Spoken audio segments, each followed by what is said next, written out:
வணக்கம் ஃப்ரெண்ட்ஸ். ரெகடிகா ஆசை சீரியல்ல இன்னும் எபிசோட்ல என்ன நடக்குதுன்னு பார்க்கலாம் வாங்க. மீனா சுறுசுறுப்பா வெஜிடபிள் கட் பண்ணி சமையல் பண்றதுக்கு தயாராகுறாங்க.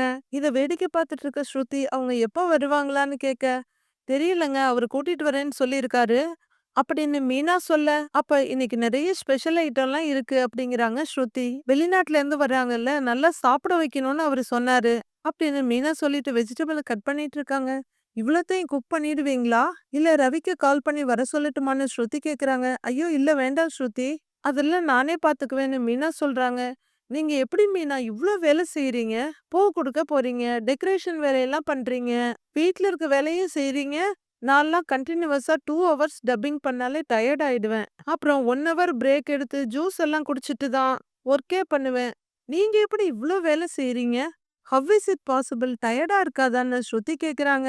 எப்படி சொல்றதுன்னு யோசிக்கிற மீனா, பழக்கமாயிடுச்சுங்க. உங்க வீட்லலாம் யார் வேலை செய்வான்னு கேக்குறாங்க. மெய்டு இருப்பாங்கன்னு ஸ்ருதி சொல்ல, ஆனா எங்க வீட்லலாம் அப்படி இல்லங்க. எல்லா வேலையும் நாங்க தான் செய்யணும். நாள் முழுக்க கடைக்கு போய் வேலை செய்யறதுக்கும் நாங்க தான் சம்பாதிக்கணும். வீட்டுக்கு வந்து சாப்பிடுறதுக்கும் நாங்க தான் வேலை செய்யணும். சொல்லப்போனா இந்த உலகத்துல எங்கள மாதிரி ஆளுங்க தாங்க அதிகம். அப்படின்னு மீனா சொல்ல, ஆமான்ற மாதிரி தலையாட்டுற ஸ்ருதி, ஒர்க்கிங் கிளாஸ் தான் அதிகமா இருப்பாங்க. மார்னிங் டு நைட் ஒர்க் பண்ணிட்டே இருக்கிறது ரொம்ப கஷ்டம் தான் இல்ல?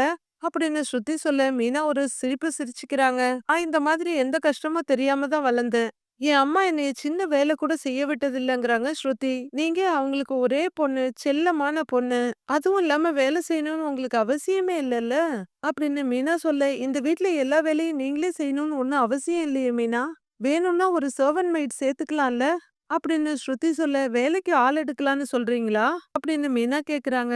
ஆமாங்க. ஏன்? நீங்களே எல்லா வேலையும் செய்யணும்.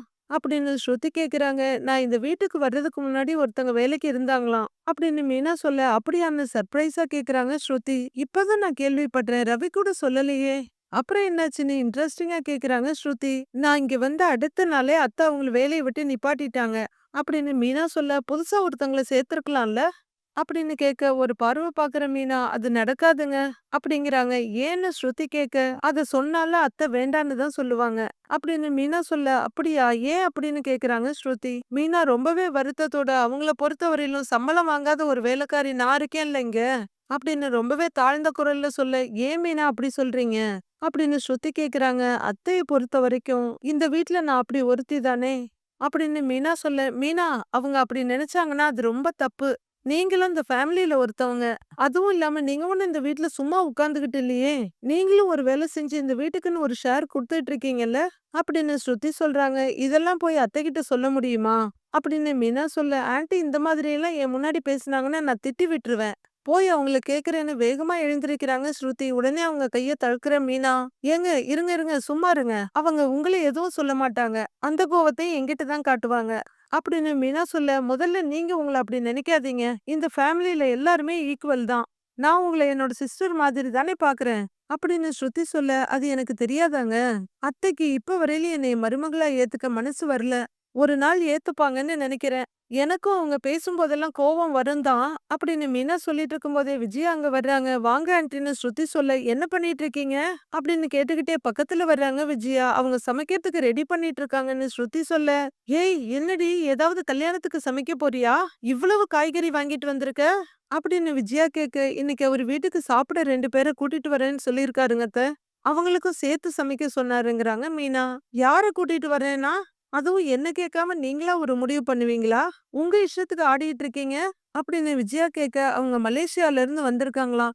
இவரோட கார்ல தான் எல்லா இடத்துக்கும் போயிட்டு வந்துட்டு இருக்காங்களாம். அப்படின்னு மீனா சொல்ல, ஓஹோ! கார் சவாரிய பிடிக்க என் வீட்டு சாப்பாடு தான் கிடைச்சதா?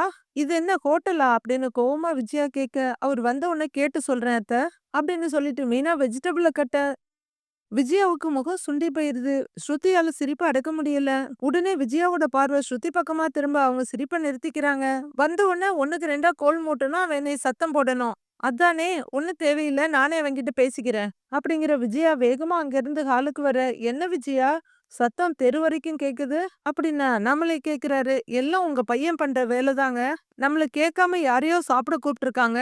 இது என்ன சத்திரமான விஜயா கத்துறாங்க. அவன் என்கிட்ட ஏற்கனவே ஃபோன் பண்ணி சொல்லிட்டான். நானும் சரின்னு சொல்லிட்டேங்கிறாரு அண்ணாமலை. என்னங்க, ஏங்க சரின்னு சொல்லிட்டீங்களா? அப்படின்னு விஜயா பதட்டமா கேட்க, ஆமா. வெளிநாட்டுல இருந்து வர்றாங்களாம். வயசானவங்க வர்றாங்க போல இருக்கு. வீட்டுக்கு கூப்பிட்டு சாப்பாடு போடணும்னு ஆசைப்படுறான். இதோ பாரு, வீட்ல அன்னலட்சுமி எப்போதுமே புழங்கணும். நம்ம மட்டும் சாப்பிட்டா பத்தாது. வெளியில இருந்து வர்றவங்களும் சாப்பிட்டுட்டு வாழ்த்திட்டு போனாதான் வீடு சுபிக்ஷமா இருக்குங்கிறாரு அண்ணாமலை. இப்ப மட்டும் வீடு நல்லா இல்லையா? என்னவோ பண்ணுங்கன்னு கடுப்பா சொல்லிட்டு விஜயா அங்கிருந்து போயிடுறாங்க. ஏம்மா, நீ சாப்பாடு செஞ்சு வைன்னு சொல்லிட்டு சோஃபால உட்கார்ந்துடுறாரு அண்ணாமலை. சரிங்க மாமான்னு சொல்லிட்டு மீனா வேலையை கண்டினியூ பண்றாங்க. மனோஜ் கடகடன்னு போலீஸ் ஸ்டேஷனுக்குள்ள போக அங்க நிக்கிற போலீஸ்கார், சார் சார் எங்க போறீங்கன்னு கேக்குறாரு. இன்ஸ்பெக்டர் சாரை பார்க்கணும்னு மனோஜ் சொல்ல, நீங்கன்னு அவரு கேக்குறாரு. உடனே பாக்கெட்டுக்குள்ள கைய விட்டு, ஐ எம் மனோஜ் குமார், இந்தாங்கன்னு ஒரு விசிட்டிங் கார்டை கொடுக்க, ஐயா உள்ளதான் இருக்காரு, போய் பாருங்கன்னு பவ்யமா சொல்றாரு அவரு. ஆ சரின்னு சொல்லிட்டு மனோஜ் உள்ளர போக, காடை பாக்குறவரு நிறைய படிச்சிருக்காரு போல அப்படின்னு சொல்லிக்கிறாரு. உள்ளர வர்ற மனோஜ் இன்ஸ்பெக்டர் முன்னாடி வந்து எக்ஸ்கியூஸ் மீ சார்னு கூப்பிட, சந்தானம் என்னன்னு பாருங்க அப்படின்னு சொல்லிட்டு தன்னோட வேலையை பாக்குறாரு. ஒரு போலீஸ்காரர் வந்து, சார் என்ன விஷயம் சொல்லுங்கன்னு கேட்க, சார் என்கிட்ட ஒருத்தன் வீட்டை விக்கிறேன்னு சொல்லி 30 லட்சம் ரூபாய் அட்வான்ஸ் வாங்கி ஏமாத்திட்டான். ஈசிஆர் போலீஸ் ஸ்டேஷன்ல கம்ப்ளைண்ட் கொடுத்திருக்கேன்னு மனோஜ் சொல்ல, சரிங்கிறாரு அவரு. அதுக்கு என்ன இப்போன்னு அவர் கேட்க, அது விஷயமா என்ன இன்வெஸ்டிகேஷன் போயிட்டு இருக்கு, எப்படி ப்ராசஸ் போயிட்டு இருக்கு அப்படின்னு தெரிஞ்சுக்கலான்னு வந்தேன் அப்படின்னு மனோஜ் சொல்ல, ஏதோ எழுதிட்டு இருந்த இன்ஸ்பெக்டர் தலையை நிமிர்ந்து, அது அந்த ஸ்டேஷன்ல போய் கேளுங்கிறாரு. இல்ல சார், கொடுத்த கம்ப்ளைண்ட் என்னாச்சுன்னு சொல்லிட்டு மனோஜ் அவர்கிட்ட வந்து நிக்க, அவங்க விசாரிச்சுக்கிட்டு தான் இருப்பாங்க, ஏதாவது தெரிஞ்சா சொல்லுவாங்கங்கிறாரு அவரு. அந்த போலீஸ்காரர் அவர்கிட்ட ஒரு ஃபைலை நீட்டி, இந்தாங்க சார்னு சொல்லிட்டு இருக்கும்போது, அந்த பொன்னியம்மன்ல வச்சுதான் நான் அவருக்கு அட்வான்ஸ் கொடுத்தேன். அது அந்த கோவில் சிசிடிவி கேமராவுல ரெக்கார்ட் ஆயிருக்கு. அந்த ஃபுட்டேஜ் கோவில் ஆபீஸ்ல இருக்கு. நான் கேட்டா கொடுக்க மாட்டேங்கிறாங்க சார். நீங்க வந்து கேட்டாதான் கொடுப்பேன்னு கோவில்ல சொல்லிட்டாங்க அப்படின்னு மனோஜ் சொல்ல, மனோஜ் ஒரு மாதிரியா பாத்துட்டு இருக்கிற இன்ஸ்பெக்டர், நீ எதுக்கு அதை கேட்க போனங்கிறாரு. போலீஸுக்கு சொல்லாம நீயா போய் விசாரிக்கிறதுக்கு எதுக்குயா கம்ப்ளைண்ட் கொடுத்த? நாங்க பாத்துக்கிறோம், நீ கிளம்புங்கிறாரு இன்ஸ்பெக்டர். அவர்கிட்ட இருந்த ஃபைல சைன் வாங்கிட்டு அந்த பக்கம் போலீஸ் போன உடனே, சார் சார் நீங்க மட்டும் என் கூட வந்தீங்கன்னா அந்த ஃபுட்டேஜை வாங்கிடலாங்க சார். வாங்க சார்னு மனோஜ் கூப்பிட, யோ யாரையா இவன் இங்க வந்து நம்மள அதிகாரம் பண்ணிட்டு இருக்கான், இவனை கூட்டிட்டு போயா அப்படின்னு இன்ஸ்பெக்டர் கோவமா சொல்ல, அவரோட கைய பிடிச்சு இந்த பக்கம் கூட்டிட்டு வர போலீஸ்காரர் ஒருத்தர், யோ யாரையா நீ, என்னையா இது இங்க வந்து ஐயாவுக்கு ஆர்டர் போட்டுட்டு இருக்கிற, இது என்ன போலீஸ் ஸ்டேஷனா இல்ல உன் வீடான்னு கேக்குறாரு. சார் இது போலீஸ் ஸ்டேஷன் தான், எனக்கு தெரியுங்க சார். என்கிட்ட இருந்த பணத்தை ஏமாத்திட்டு போனவனோட முகம் சிசிடிவில நல்லா தெரியும். அதை என் ஒய்ஃப் கண்டுபிடிச்சு என்கிட்ட சொல்லியிருக்கா. அவங்களே போலீஸ் வேலையை பாதி முடிச்சிட்டாங்க அப்படின்னு மனோஜ் முட்டாள்தனமா சொல்லிட்டு இருக்க, அப்ப மீதி வேலையை அவங்களே வச்சு முடிக்க சொல்ல வேண்டியதுதானே. இங்கேயே வந்தேன்னு வேகமா சொல்றாரு இன்ஸ்பெக்டர். இங்க பாருப்பா, உன் ஒய்ஃப் என்ன போலீஸான்னு போலீஸ்காரர் கேட்க, இல்ல சார் அவ பியூட்டிஷியன் மனோஜ் சொல்றாரு. அப்புறம் எதுக்கு அவங்க இந்த வேலையெல்லாம் பாத்துக்கிட்டு இருக்காங்க அப்படின்னு போலீஸ்காரர் கேட்க, தொலைஞ்சது எங்க பணமாச்சே, அதான் நாங்களும் ட்ரை பண்றோம் சார். நீங்க வந்து கோவில்ல சிசிடிவி ஃபுட்டேஜ் கேளுங்க சார் அப்படின்னு மனோஜ் ரொம்ப வேகமா சொல்ல, ஏய்யா நீ கூப்பிடுறப்பெல்லாம் வர்றதுக்கு நாங்க என்ன நீ வச்ச ஆளா? எங்களுக்கு கண்டுபிடிக்க தெரியும். முதல்ல உன்னை ஏமாத்தினவனோட போட்டோ, போன் நம்பர், அப்புறம் அவனை எங்கெங்க நீ மீட் பண்ண, அது எல்லாத்தையும் ஒரு கம்ப்ளைண்ட் அந்த போலீஸ் ஸ்டேஷன்ல எழுதி கொடுன்னு இன்ஸ்பெக்டர் சொல்றாரு. சார் அவனோட போன் நம்பர் இருக்கு, ஆனா போட்டோ இல்ல. அதனாலதான் அந்த சிசிடிவி ஃபுட்டேஜ வாங்கிடலாம் வாங்கன்னு சொல்றேன். வந்தீங்கன்னா அவன் முகத்தை கையோட பாத்துடலாம் அப்படின்னு மனோஜ் சொல்ல, அவனை கோவில்ல பார்த்தேன்னு சொன்னியே, அத கம்ப்ளைண்ட்ல எழுதி இருக்கியான்னு போலீஸ்காரர் கேக்குறாரு. இல்லைங்க சார்னு மனோஜ் சொல்ல, அப்புறம் கம்ப்ளைண்ட்ல எழுதாம அப்படின்னு போலீஸ்காரர் கேக்குறாரு. இப்பதானே சொல்லிருக்கீங்க கம்ப்ளைண்ட் எழுதி கொடுங்கன்னு அப்படின்னு மனோஜ் சொல்ல, என்னையா இவன் எதுக்கு எடுத்தாலும் திமிரா பேசிக்கிட்டு இருக்கான், முதல்ல இவங்கிட்ட 2 பேப்பரை கொடுங்கன்னு இன்ஸ்பெக்டர் சொல்றாரு. எதுக்கு அப்படின்னு மனோஜ் கேட்க, அப்படி ஓரமா உட்கார்ந்து கதை எழுது அப்படின்னு இன்ஸ்பெக்டர் நக்கலா சொல்ல, என்னங்க சார் சொல்றீங்க அப்படின்னு மனோஜ் கேக்குறாரு. பின்ன கம்ப்ளைண்ட் எழுதுறதுக்கு ஒரு பேப்பர் கொடுக்க சொன்னா கேள்வியா கேட்டுட்டு இருக்கிற, அவன் கூட எங்கெல்லாம் போன, அவன் உங்ககிட்ட என்ன சொல்லியிருக்கான், எங்க அவனை முதல்ல நீ பார்த்த, இன்ஸ்டால்மெண்ட்ல பணம் கொடுத்தியா இல்ல மொத்தமா கொடுத்தியான்னு எல்லாமே அதுல எழுது அப்படின்னு இன்ஸ்பெக்டர் சொல்றாரு. சார் நாங்க வெளியில எங்கேயும் போகல, கோவில்ல வச்சு அட்வான்ஸ் கொடுத்தேன், அவன் வீட்டுக்கு வர வச்சு பத்திரத்தை காட்டினான், எல்லாமே கரெக்டா இருந்துச்சு அப்படின்னு மனோஜ் சொல்ல, கரெக்டா இருந்துச்சுன்னா அப்புறம் எப்படியா ஏமாந்தன்னு இன்ஸ்பெக்டர் கேக்குறாரு. இல்லங்க சார் பத்திரத்துல எல்லாமே கரெக்டா எழுதி இருந்தது அப்படின்னு மனோஜ் சொல்ல, யோ இந்த ஸ்டேஷனே என் பேர்ல இருக்குன்னு கூட பத்திரத்தை ரெடி பண்ணலாம், டாக்குமெண்ட் ஃபோர்ஜரி எல்லாம் சாதாரண விஷயம், படிச்சிருக்க இது கூட தெரியாதா உனக்கு, போய் கம்ப்ளைண்ட் எழுதி கொடுத்துட்டு கிளம்பு, எப்ப என்ன செய்யணும்னு எங்களுக்கு தெரியும் போ அப்படின்னு இன்ஸ்பெக்டர் சொல்ல, பக்கத்துல நிக்கிற போலீஸ்காரர், போ அவர்கிட்ட பேப்பர் வாங்கிக்கோ அப்படின்னு சொல்ல அங்க ரைட்டர் கிட்ட வந்து சார் பேப்பருங்கிறாரு மனோஜ்.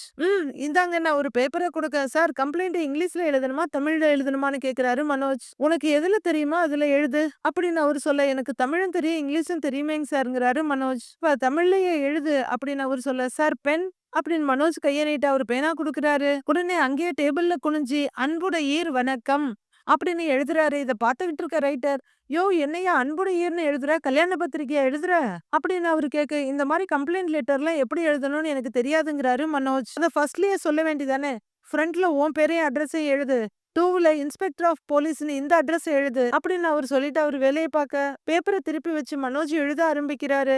எழுதிட்டு டிங்கு டிங்குன்னு நடந்து வந்து சார் நீங்க சொன்ன மாதிரி எழுதிட்டேன் இந்தாங்கன்னு நீட்டுறாரு இன்ஸ்பெக்டர் கிட்ட. அவரு பேப்பரை கையில வாங்கிட்டு இருக்கு எப்ப சார் கண்டுபிடிப்பீங்க அப்படின்னு மனோஜ் கேட்க உன் கேஸ பாக்குறது மட்டும்தான் என் வேலையா?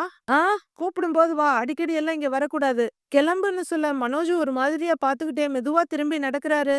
மீனா சமையல் பண்ணிட்டு இருக்க சுத்தி சுத்தி வந்து வீடியோ எடுத்துட்டு இருக்காங்க. என்னங்க பயங்கரமான வாசனை வீடு ஃபுல்லா வந்துகிட்டு இருக்கு. ஸ்பெஷலா ஏதாவது சமைக்கிறீங்களான்னு கேட்டுக்கிட்டு ரோகிணி வர்றாங்க. ஆமா ரோகிணி மீனா இன்னைக்கு நிறைய டிஷ் செய்ய போறாங்க அப்படின்னு ஸ்ருதி சொல்ல கொஞ்சம் முன்னாடி வந்து ஒரு வடையை எடுத்து கடிச்சுக்கிட்டு என்ன ஸ்பெஷல் இன்னைக்குன்னு ரோகிணி கேக்குறாங்க. நம்ம வீட்டுக்கு கெஸ்ட் வர போறாங்கன்னு ஸ்ருதி சொல்றாங்க. யார் அப்படின்னு ரோகிணி கேட்க அவரோட கார்ல சவாரிக்கு வந்தவங்க 2 பேரு வயசானவங்க. அவங்க இந்தியாவை சுத்தி பாக்குறதுக்காக வந்திருக்காங்க.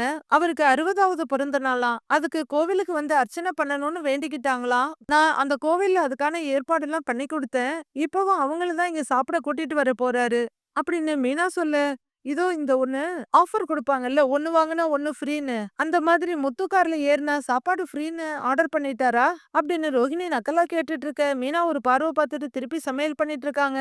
ஏங்க நம்ம ஊருக்கு புதுசா வந்திருக்காங்க இன்னைக்கு அவருக்கு பர்த்டே வேற அவங்களுக்காக ஏதாவது பண்ணணும்னு முத்து நினைக்கிறாரு. இது தப்பான்னு ஸ்ருதி கேக்குறாங்க. பரவாயில்ல ஸ்ருதி அவரு எதுக்கு செய்யறாருன்னு அவரை நல்லா புரிஞ்சவங்களுக்கு தெரியும். எல்லாரும் புரிஞ்சுக்க வேண்டிய அவசியம் இல்ல அப்படின்னு மீனா கொஞ்சம் படபடப்பா சொல்ல ஏன் டென்ஷன் ஆகுறீங்க நான் சும்மா விளையாட்டா தான் கேட்டேன். சரி பசிக்கு இது ரெடி பண்ணிட்டு சொல்லுங்க அப்படிங்கிற ரோஹிணி இன்னொரு வடையும் எடுத்துக்கிட்டு அங்க இருந்து போயிடுறாங்க.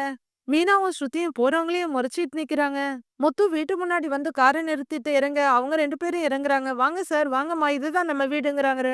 நல்லா இருக்கே அருமையா இருக்குன்னு சொல்லிக்கிட்டு 2 பேரும் உள்ளர வந்துட்டு இருக்காங்க. அவங்களுக்கு முன்னாடியே ரவி வீட்டுக்குள்ள நுழையிறாரு அப்பான்னு கூப்பிட்டுக்கிட்டு. டேய் ரவி என்னடா இன்னைக்கு வேலை இல்லையா அப்படின்னு அண்ணாமலை கேட்க இருக்குப்பா அண்ணி இன்னைக்கு ஸ்பெஷலா சமைக்கிறாங்க வீட்டுக்கு சாப்பிடவான்னு ஸ்ருதி தான் கூப்பிட்டா.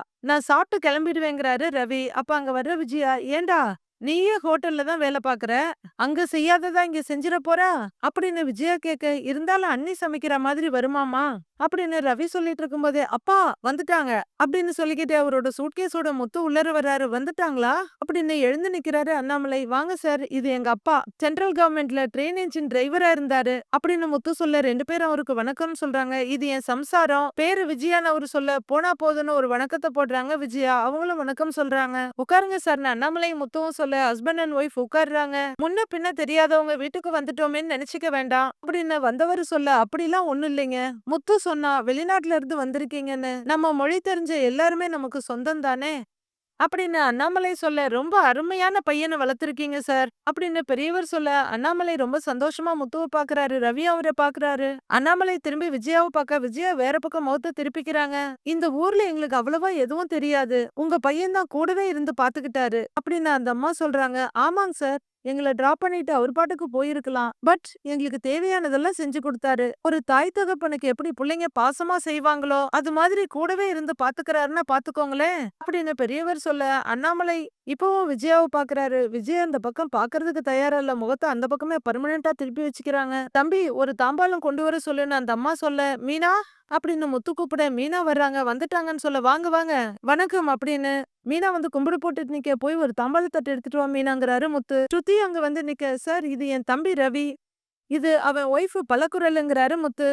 வந்திருக்கவங்க கிட்டயாவது என் பேரை சொல்லுங்கன்னு சிரிச்சுட்டே சொல்ற ஸ்ருதி வணக்கங்க என் பேரு ஸ்ருதிங்கிறாங்க. நல்லதுமான பெரியவர் சொல்லிட்டு இருக்கும் போதே இவங்க வாங்கிட்டு வந்ததை தம்பாலத்துல வச்சு முத்து குடுக்கறாரு. அதை அவர் வாங்கிட்டு அண்ணாமலை கிட்ட நீட்டுறாரு. விஜயான்னு கூப்பிட அவங்களும் எழுந்து பக்கத்துல வர்றாங்க. எதுக்கு இதெல்லாம் அண்ணாமலை கேட்க வீட்டுக்கு முதல் தடவை வந்திருக்கோம் வாங்கிக்கங்க அப்படின்னு அவரு சொல்ல முத்து கூட சொன்னா உங்களுக்கு 60 வயசு ஆகுதுன்னு வாழ்த்துக்கள் அப்படிங்கிற அண்ணாமலை விஜயா வான்னு சொல்ல அவங்களும் வந்து தம்பாலத்தை ஒரு கை பிடிக்கிறாங்க. இன்னும் நீண்ட ஆயுளோட நீங்க நல்லா இருக்கணும் அப்படின்னு அண்ணாமலை வாழ்த்த தேங்க் யூ சோ மச்ங்கிறாங்க அவங்க 2 பேரும். தாம்பாளத்த மீனா கிட்ட கொடுக்க அவங்க கொண்டு போய் பூஜை ரூம்ல வச்சுட்டு வர்றாங்க. முத்து உங்க கூட பொறந்தவங்க 3 பேர்ன்னு சொன்னீங்க அப்படின்னு பெரியவர் கேட்க, அப்பா மனோஜ் எங்கன்னு முத்து கேக்குறாரு. அவன் கடையில இருக்கான் அப்படின்னு அண்ணாமலை சொல்றாரு. சார் அவன் ஒரு பாத்திர கடை வச்சிருக்காங்க சார் அப்படின்னு முத்து சொல்ல, ஏய் அது விஜயா கேட்ஜெட்ஸ் அப்படின்னு விஜயா சொல்ல, ஆ அதான் ரவி வந்து ஹோட்டல்ல செஃப்பா இருக்காங்க சார் அப்படின்னு முத்து சொல்றாரு. வெளிநாட்டுல இருந்து வந்திருக்கீங்கன்னு முத்து சொன்னான். எந்த நாட்டுல இருந்துங்க அப்படின்னு அண்ணாமலை கேட்க, அப்பா அவங்க நம்ம பார்லர் அம்மா ஊருதான்ப்பா,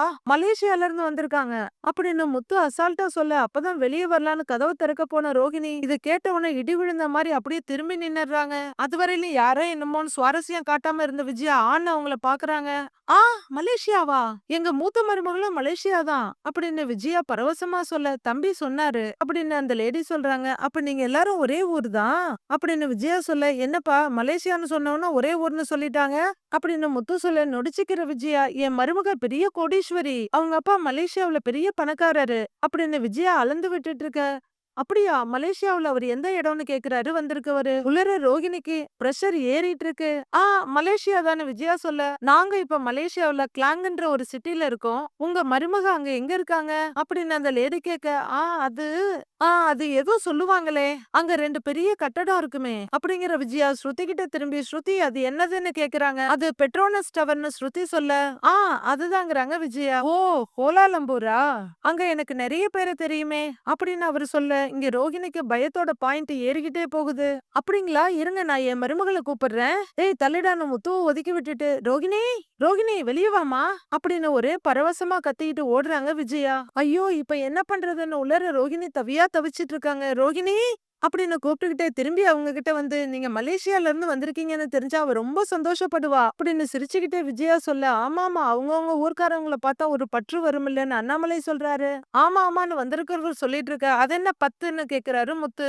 டேய் பாசம்டா அப்படின்னு அண்ணாமலை சொல்ல, ஆமாமா வரும் அப்படின்னு அவரு சொல்லிட்டு இருக்கப்ப மறுபடியும் முத்துவ தள்ளு அப்படின்னு கையால ஒரு தள்ளு தள்ளி விட்டுட்டு, ரோகிணி சீக்கிரம் வாமான்னு கூப்பிடுறாங்க விஜயா. ஐயோ இவங்கதான் மீனா சொன்ன கெஸ்டா, மலேசியாவில இருந்து வந்திருக்காங்கன்னு தெரிஞ்சா முன்னாடியே கிளம்பி போயிருக்கலாம். போய் பேசினா மாட்டிக்குவோமே என்ன பண்றது அப்படின்னு திருன்னு முழிச்சிட்டு உள்ளறையே நிக்க, இதோ வந்துருவாங்க அப்படின்னு சமாளிச்சிட்டு அசட்டு சிரிப்பு சிரிக்கிறாங்க விஜயா. ஸ்ருதி கிட்ட திரும்பி, நீங்க என்ன பண்றீங்கன்னு கேட்க, நான் டப்பிங் ஆர்டிஸ்டா இருக்கேன்னு சொல்றாங்க ஸ்ருதி. அதுக்குள்ள மீனா தண்ணி கொண்டு வந்து கொடுக்க 2 பேரும் தண்ணி குடிக்கிறாங்க. தம்பி நீங்க செஃப் இல்லன்னு ரவிய பார்த்து கேட்க, ஆமாங்க சார், ஆனா இந்த வீட்ல பெஸ்டா சமைக்கிறது எங்க அண்ணிதாங்கிறாரு ரவி. நல்லது நல்லதுங்கிறவரு சொந்த ஹோட்டல் வச்சிருக்கீங்களான்னு கேக்குறாரு. இல்லங்க சார், ஆனா ஐடியா இருக்கு அப்படின்னு ரவி சொல்ல, மலேசியாவுல ஹோட்டல் பிசினஸ் எல்லாம் ரொம்ப நல்லா போகும், ஃபியூச்சர்ல நீங்க ட்ரை பண்ணலாமேன்னு அவர் சொல்றாரு.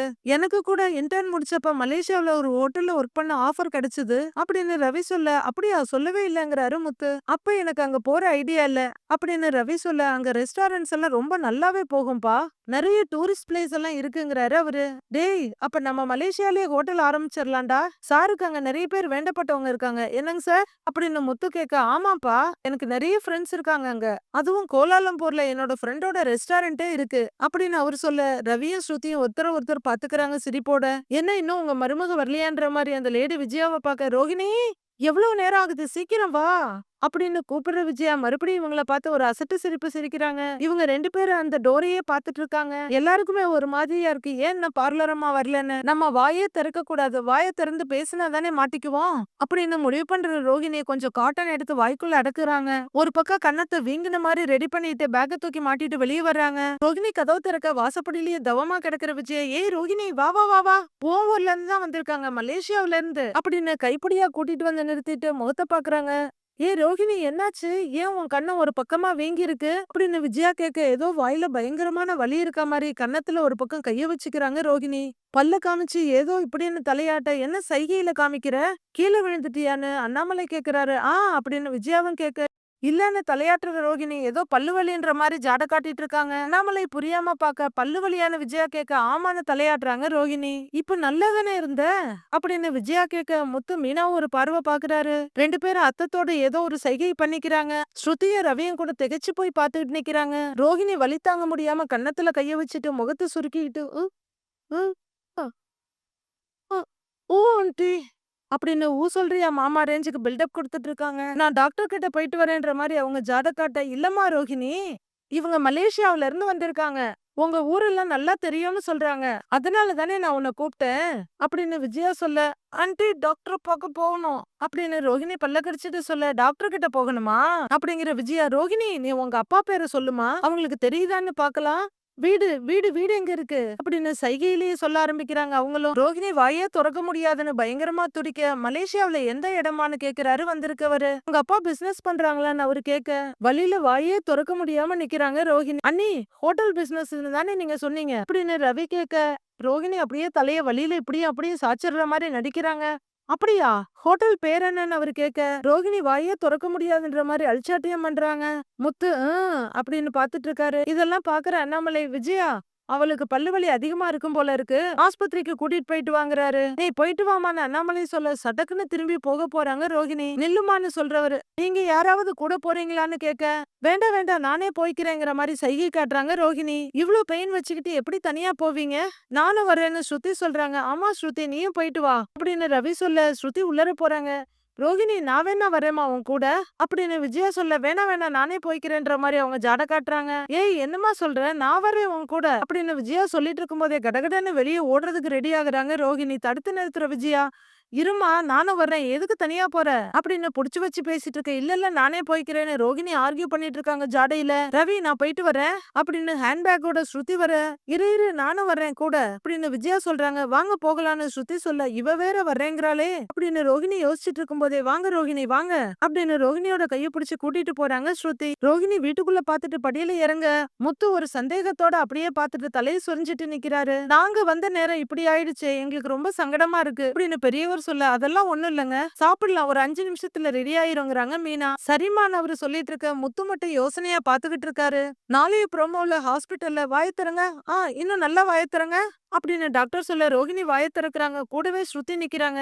இவங்க வாயில ஒரு பல்லு சொத்தையா இருக்கு, இப்படியே விட்டா எல்லா பல்லுக்கும் ஸ்ப்ரெட் ஆயிரும் அப்படின்னு டாக்டர் சொல்ல, இப்ப என்ன பண்றதுன்னு ஸ்ருதி கேக்குறாங்க. உடனே இந்த பல்ல ரிமூவ் பண்ணணும்னு டாக்டர் சொல்ல, இல்ல டாக்டர் நான் அப்புறமா வர்றேன், இப்ப நான் அர்ஜென்ட்டா போகணும் அப்படின்னு ரோஹிணி சொல்ல, ரோஹிணி என்ன படுங்க டாக்டர், இவங்க இப்படிதான் சொல்லுவாங்க, பயத்துல சொல்றாங்க, நான் புடிச்சுக்கிறேன் நீங்க பல்ல புடுங்கிடுங்க அப்படின்னு சொல்ல, டாக்டர் கொரடோட ரோஹிணியோட வாயை திறந்து பல்ல புடுங்கிறதுக்கு தயாரா வந்துகிட்டு இருக்காங்க. மீதி என்ன நடக்குதுன்னு நாளைக்கு பார்க்கலாம் ஃப்ரெண்ட்ஸ்.